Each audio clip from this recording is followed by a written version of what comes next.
नमस्कार, आपका स्वागत है फटाफट खबरों में। मैं हूं आपके साथ भावना रनौत। आज हम लेकर आए हैं उत्तराखंड के हर छोटे बड़े शहर की सबसे तेज और ताजा खबरें। तो चैनल को सब्सक्राइब कीजिए और वीडियो कहां से देख रहे हैं कमेंट बॉक्स में जरूर बताएं। पीएम मोदी 2 अप्रैल को रुद्रपुर में करेंगे रैली, 3 को जेपी नड्डा की पिथौरागढ़ और विकासनगर में जनसभा। प्रधानमंत्री नरेंद्र मोदी 2 अप्रैल को नैनीताल उधम सिंह नगर लोकसभा क्षेत्र के रुद्रपुर में जनसभा करेंगे। पार्टी के प्रदेश महामंत्री आदित्य कोठारी ने पीएम की जनसभा तय होने की पुष्टि की है। भाजपा ने पीएम मोदी की जनसभा को लेकर तैयारियां शुरू कर दी है। प्रधानमंत्री 2 अप्रैल को 12 बजे रुद्रपुर में जनसभा करेंगे, फिर उसी दिन जयपुर ग्रामीण में जनसभा करेंगे। पार्टी के राष्ट्रीय अध्यक्ष जेपी नड्डा की जनसभाएं भी तय हो गई हैं। वो 3 अप्रैल को पिथौरागढ़ व विकासनगर में जनसभा करेंगे। उत्तराखंड के लिए कांग्रेस ने तय नहीं की स्टार प्रचारकों की सूची, राहुल और प्रियंका की डिमांड। कांग्रेस हाईकमान ने अभी तक लोकसभा चुनाव के लिए स्टार प्रचारकों की सूची तय नहीं की है, लेकिन कांग्रेस प्रत्याशी चाहते हैं कि उनके संसदीय क्षेत्र में राहुल गांधी, प्रियंका गांधी की चुनावी रैली कराई जाए। भाजपा ने चुनाव प्रचार में 40 स्टार प्रचारकों की सूची जारी कर दी है। साथ ही भाजपा प्रत्याशियों की मांग पर केंद्रीय नेतृत्व में वरिष्ठ नेताओं चुनावी रैली के कार्यक्रम तय किए हैं। वहीं कांग्रेस में स्टार प्रचारक तय नहीं है। परिवहन निगम का हाल बेबस, यात्री इंतजार करते करते स्टेशन पर आ गई नींद। 10 बजे हुई ऑफ रोड। पिथौरागढ़ में परिवहन निगम की 10 रोडवेज बसें ऑफ रोड हो गई हैं। ऐसे यात्रियों को परेशानी का सामना करना पड़ रहा है। आलम यह है कि पिथौरागढ़ रोडवेज स्टेशन में बैठी एक महिला यात्री को बस का इंतजार करते करते नींद आ गई। परिवहन निगम की खटारा बसों के कारण आए दिन यात्रियों को परेशानी का सामना करना पड़ रहा है। बावजूद इसके सरकार परिवहन निगम को नई बसें उपलब्ध नहीं करा पा रही है। शुक्रवार को रोडवेज स्टेशन में दिल्ली, गुड़गांव, देहरादून और अन्य स्थानों पर जाने वाली 150 यात्री बसों का इंतजार कर रहे थे। इनमें से एक महिला यात्री को बस का इंतजार करते करते नींद आ गई।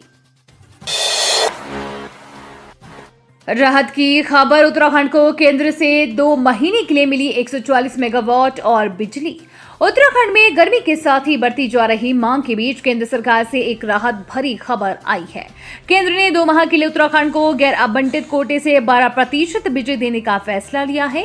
केंद्रीय विद्युत प्राधिकरण ने इस संबंध में आदेश जारी कर दिया है। उत्तराखंड को 2 माह 12% और इसके आगे 2 माह 7% बिजली मिलेगी।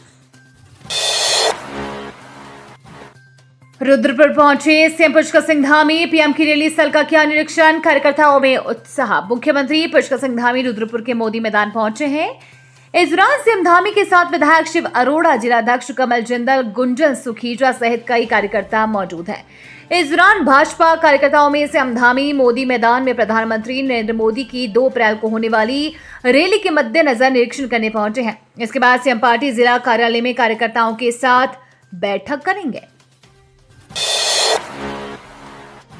आपके शहर में हुआ आचार संहिता का उल्लंघन तो ऐसे करे शिकायत, 100 मिनट में होगी कार्रवाई। अगर आपके आसपास आदर्श आचार संहिता का उल्लंघन हो रहा है तो सी विजिल ऐप चुनाव आयोग तक शिकायत पहुंचाने में मदद करेगा। कोई आपके संपत्ति पर बिना अनुमति के प्रचार सामग्री चस्पा कर रहा हो या कहीं मतदान प्रभावित करने का प्रयास किया जा रहा है तो एक जागरूक नागरिक होने के नाते आप सी विजिल ऐप के माध्यम से निर्वाचन विभाग को सजग कर सकते हैं। आपकी शिकायत का चुनाव आयोग 5 से 100 मिनट के भीतर संज्ञान लेकर निस्तारण करेगा। 1 अप्रैल से शुरू होगी दाखिले की प्रक्रिया, यहां कर सकते हैं रजिस्ट्रेशन। केंद्रीय विद्यालय में दाखिले के लिए 1 अप्रैल से रजिस्ट्रेशन शुरू हो जाएंगे। कक्षा 1 में दाखिले के लिए 1 अप्रैल से 15 अप्रैल तक दाखिला कर सकेंगे। केंद्रीय विद्यालय संगठन ने इसके लिए नोटिफिकेशन जारी कर दिया है। केंद्रीय विद्यालय में कक्षा 1 में प्रवेश के लिए बच्चे की उम्र 31 मार्च 2024 को न्यूनतम 6 साल होनी चाहिए। बच्चे का जन्म 1 अप्रैल 2018 या उससे पहले का होना चाहिए। कक्षा 2 और ऊपर की कक्षाओं के लिए भी 1 अप्रैल से ऑफलाइन रजिस्ट्रेशन शुरू होंगे, लेकिन ये 10 अप्रैल तक ही चलेंगे। सीटें खाली होने पर ही कक्षा 1 के अलावा अन्य कक्षाओं में दाखिले हो सकेंगे। उत्तराखंड में फिर बदले मौसम। केदारनाथ और बद्रीनाथ सहित हेमकुंड में हुई बर्फबारी, ठंडक पड़ी। उत्तराखंड में एक बार फिर से मौसम बदल गया है। अब एक बार फिर से बर्फबारी शुरू हो गई है। शनिवार को मौसम में आए बदलाव के चलते केदारनाथ समेत ऊंचाई वाले स्थानों पर बर्फबारी हुई। हालांकि दोपहर बाद मौसम साफ हो गया। बर्फबारी व बारिश से हल्की ठंड महसूस की गई। शनिवार तड़के से ही केदारनाथ धाम, तुंगनाथ, महाई, महेश्वर, पवारी, कांठा समेत ऊंचाई वाले स्थानों पर हल्की बर्फबारी हुई, जबकि जिला मुख्यालय रुद्रप्रयाग समेत निचले इलाकों में बारिश हुई, जिससे मौसम ठंडा हो गया। 10 साल से ईडी सीबीआई का दुरुपयोग कर रही भाजपा, हरीश रावत ने साथ सरकार पर साधा निशाना। वीरेंद्र रावत ने सुनाया चुनावी घोषणा पत्र। लोकसभा सीट से कांग्रेस प्रत्याशी वीरेंद्र रावत ने वीरवार को ज्वालापुर विधानसभा क्षेत्र के कई गांव में जनसंपर्क का वोट मांगे। पूर्व मुख्यमंत्री हरीश रावत और ज्वालापुर विधायक रवि बहादुर के साथ तेलपुरा, बुग्गावाला, बंदरजोट, रानीपुर क्षेत्र के खालाटीरा, हजारा, आसफ नगर, कोटा, मुरादनगर, जसवावाला, तेलीवाला, धनौरी क्षेत्र में भ्रमण किया। इसके बाद कनखल में पूर्व सभासद अशोक शर्मा की कार्यालय में निवर्तमान व पूर्व पार्षदों से मुलाकात की। इस दौरान पूर्व मुख्यमंत्री हरीश रावत ने कहा कि भाजपा दोहरे चरित्र वाली पार्टी है। भारतीय जनता पार्टी की सरकार ने 10 साल से ईडी और सीबीआई जैसी संस्थाओं का जैसा दुरुपयोग अपनी सत्ता लोलुपता के चलते किया है, ऐसा देश में पूर्व में कभी नहीं हुआ। सैकड़ों हजारों करोड़ रुपए के घोटालों के आरोपित भाजपा का दामन थामते ही पाक साफ हो जाते हैं। कोटद्वार में भीषण हादसा, डंपर की चपेट में आने से 3 लोगों की दर्दनाक मौत। कोटद्वार नगर निगम के अंतर्गत BEL रोड पर डंपर की चपेट में आने से 3 श्रमिकों की मौत हो गई है। मृतक श्रमिक काशीपुर के बताए जा रहे हैं। घटनाक्रम के अनुसार BEL रोड पर फैक्ट्री गेट के समीप सीमेंट से लदा एक डंपर खराब हो गया। सीमेंट से लदे एक दूसरे डंपर से खराब डंपर को खींचने की कोशिश करने लगे।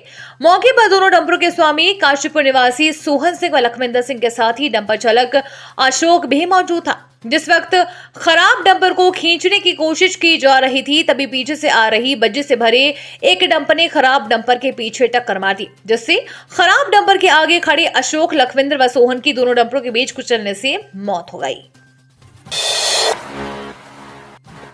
नंदा देवी नेशनल पार्क में लगे कैमरे में कैद हुई हिम तेंदुए की बेहद सुंदर तस्वीर खुद को देखने से रोक नहीं पाएंगे। नंदा देवी राष्ट्रीय पार्क के अंतर्गत मलारी से आगे सुमनाग क्षेत्र में हिम तेंदुए की तस्वीर कैमरे में कैद हुई है। वन विभाग के द्वारा नंदा देवी राष्ट्रीय पार्क के अंतर्गत 70 ट्रैप कैमरे लगाए गए हैं, जिसमें हिम तेंदुए के साथ साथ अन्य अति दुर्लभतम प्रजाति के वन्य जीव जंतु की तस्वीर भी कैद हुई है, जिसमें कस्तूरी मृग, मोनाल और हिम तेंदुए शामिल है। भटकता नहीं परखता है उत्तराखंड का मतदाता, राष्ट्रीय मुद्दों को देता है खास अहमियत। मध्य हिमालय राज्य उत्तराखंड भौगोलिक दृष्टि से भले ही छोटा हो और लोकसभा की कुल जमा 5 सीटें हो, लेकिन यहाँ के मतदाता का सोच राष्ट्रीय और परिपक्व है। चुनावों में यह परिलक्षित भी होता आया है। बुनियादी मुद्दे बहुत असरकारी नहीं है, बल्कि राज्य का मतदाता राष्ट्रीय मुद्दों पर पार्टी और प्रत्याशियों को कसौटी पर परखता आया है। विषय चाहे आंतरिक सुरक्षा का हो या सीमाओं की सुरक्षा अथवा घुसपैठ का, उत्तराखंड के नागरिक सजग प्रहरी की भूमिका निभाते हैं। वे सभी को तौलते हैं। इसी परंपरा को यहाँ का मतदाता लोकतंत्र के इस मौसम में भी आगे बढ़ाता दिख रहा है। ये थी आज की फटाफट खबरें। हम मिलेंगे अगले बुलेटिन में, तब तक के लिए धन्यवाद और जय हिंद।